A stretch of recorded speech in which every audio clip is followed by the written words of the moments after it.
조롱쌤 책 읽는 시간입니다. 주식시장에서 큰 돈을 버는 방법에 대해서 알아보도록 하겠습니다.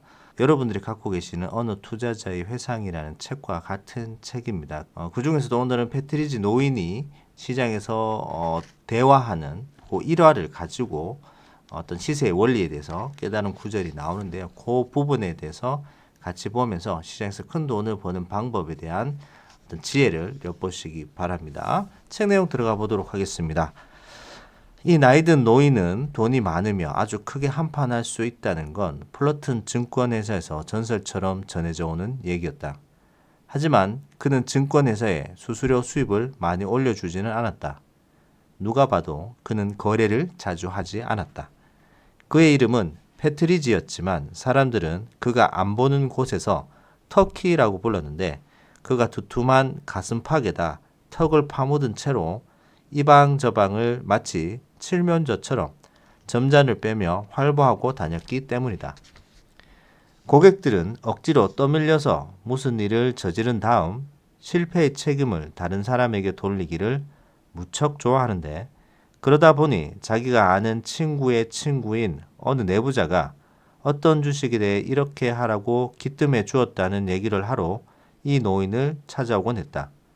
이들은 패트리지 노인에게 자기네들이 비밀 정보를 듣고도 아직 아무것도 하지 않은 것은 그의 조언을 듣기 위해서였다면서 어떻게 했으면 좋겠는지 말해달라고 청했다.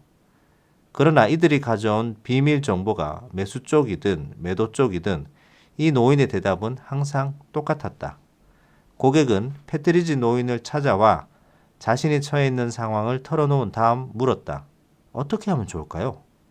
노회한 터키는 머리를 한쪽으로 고추 세우고는 인자한 미소와 함께 이 고객을 뚫어지게 바라본 다음 마침내 아주 감동적인 어조로 이렇게 대답했다. 알다시피 지금은 강세장이 아닌가. 나는 수도 없이 들었다. 그래, 알다시피 지금은 강세장이 아닌가. 이 말을 할 때면 그는 마치 상대방에게 100만 달러짜리 보험 증서 안에 값을 따질 수 없는 귀중한 부적을 넣어 건네주는 듯한 모습이었다. 물론 나는 이 말의 진정한 의미를 알지 못했다.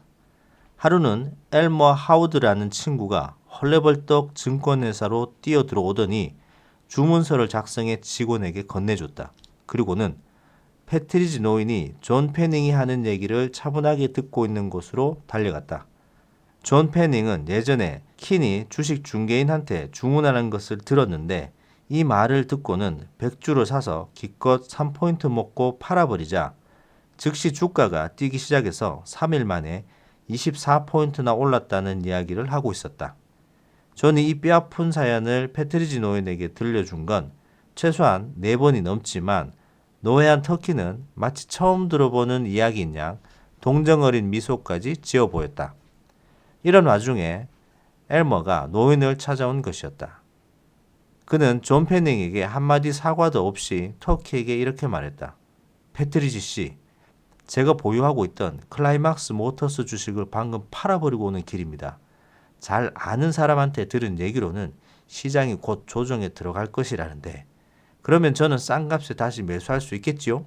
선생님도 저처럼 하는 게 좋을 겁니다. 아직도 그 주식을 갖고 있다면 말이죠. 엘머는 자기한테서 맨 처음 매수하라는 기뜸 정보를 받은 노인을 다소 의심스러운 눈빛으로 바라봤다. 돈도 받지 않고 정보를 흘려주는 아마추어 정보 제공자는 자기한테서 정보를 받은 사람의 몸과 마음까지 늘 자기가 다 지배하고 있다고 생각한다. 그 정보가 어떻게 판명될지 모르는 상황이라 할지라도 말이다. 맞네, 하우드군. 나는 아직도 그 주식을 갖고 있네. 당연하지. 터키는 기분 좋은 목소리로 대답했다. 노인을 일일이 생각해주는 엘머의 마음이 고맙다는 표시였다. 그러니까 지금 이익을 실현할 시점이라는 얘기입니다. 나중에 주가가 급락하면 그때 다시 사면 되니까요. 엘머는 마치 노인을 위해 예금 전표라도 작성해주는 투였다. 그런데 정보를 들은 사람에게 진심으로 감사해야 하는 표정이 보이지 않자 엘머는 이렇게 덧붙였다. 방금 제가 보유하고 있던 주식을 전부 팔았다니까요. 그의 목소리와 태도를 보면 아무리 보수적으로 잡아도 그가 1만 주는 매도했으리라는 사실을 알 수 있었다. 하지만 패트리지 노인은 유감스럽다는 듯 고개를 저으며 넋두리를 늘어놓았다. 아니지, 아니야. 그럴 수는 없어. 네? 엘머가 소리를 질렀다. 그럴 수 없다고요? 패트리지 노인이 대답했다. 그럴 수는 없다고 패트리지 노인이 대답했다. 엘머는 참으로 난감해했다. 제가 그 주식을 사라고 정보를 주지 않았던가요? 그랬지, 하워드 군. 그래서 나는 자네한테 매우 고마워하고 있다네. 진심이야. 하지만 이보게. 잠깐만요. 제가 얘기하지요. 그 주식이 열흘 만에 7포인트나 오르지 않았습니까? 맞지요? 그렇네. 그러니까 이렇게 자네한테 감사해야 하지 않나. 그러나 그 주식을 판다는 건 생각할 수조차도 없다네. 생각할 수조차 없다고요? 이렇게 묻는 엘머 자신도 이제 의심스러워지기 시작했다. 이건 정보 제공자가 정보 수령자가 될 때 자주 있는 일이다. 그래, 생각할 수조차도 없다네. 왜 안 된다는 겁니까? 엘머는 노인에게 가까이 다가섰다. 왜냐면 말이지, 지금은 강세장이 아닌가. 이 노인은 마침 긴 내용을 자세히 설명하듯 얘기했다. 맞습니다. 저도 지금이 강세장이란 건 선생님만큼 잘 압니다. 하지만 보유 주식을 잠시 매도한 다음 조정을 받을 때 다시 매수하는 게 낫겠지요. 그러면 매수 단가도 떨어뜨릴 수 있을 겁니다. 엘머는 실망한 기색이 역력해 다소 화가 난 표정이었다. 젊은이 좀 들어보게나. 지금 그 주식을 팔아버리면 나는 내 포지션을 잃을 것이네. 그러면 나는 대체 어디에 서 있겠나? 패트리지 노인은 무척 고통스러운 목소리로 말했다. 엘머 하우드는 두 손을 들어올리고는 머리를 저으며 동의를 구하려는 듯 나에게 걸어왔다. 무슨 말인지 알아듣겠냐? 그는 속삭이는 목소리로 나에게 물었다. 자네한테 묻는 거야. 나는 아무 말도 하지 않았다. 그러자 그가 계속해서 얘기했다. 내가 저 노인한테 클라이막스 모터스에 관한 정보를 줬거든. 그는 500주를 매수했어. 이미 7포인트 이익을 올렸는데 내가 그만 팔고 곧 조정이 찾아올 테니 그때 다시 사라고 조언해 준 거야. 그런데 내가 그렇게 말해주니까 뭐라고 한 줄 알아? 주식을 팔면 자기 일자리를 잃는다는 거야. 너는 뭐 짚히는 게 있어? 미안하지만 하우드군. 나는 내 일자리를 잃는다고는 말하지 않았네. 노예한 터키가 말을 잘랐다. 나는 내 포지션을 잃을 거라고 말했지. 그리고 자네가 나처럼 나이를 먹고 내가 그랬던 것처럼 숱한 거품과 패닉을 경험해 본다면 알게 될 것세. 포지션을 잃는다는 건 누구도 감당할 수 없다는 것을 말이지. 존 록펠러조차도 말일세. 주가가 조정받기를 바라네. 그러면 자네는 이미 상당한 차익을 거둔 자네 물량을 도로 매수할 수 있겠지. 그렇지만 나는 오랜 세월의 경험에 따라서만 거래할 수 있다네. 나는 이 경험을 쌓느라 많은 수업료를 냈어. 또다시 수업료를 내고 싶지는 않다네. 그러나 자네에게는 내 돈을 맡아주는 은행에게 그랬던 것처럼 똑같이 신세를 졌다고 생각하네. 알다시피 지금은 강세장이 아닌가. 패트리지 노인은 멍한 표정에 엘머를 놔둔 채 점잔을 뺀 걸음걸이와 함께 사라져버렸다. 패트리지 노인의 말이 무슨 의미인지 확실히 알게 된 것은 내가 시장 전반을 정확히 예측해 놓고도 당연히 손에 쥐어야 할 돈을 벌지 못했던 숱한 실패들을 곱씹어보기 시작하면서부터였다.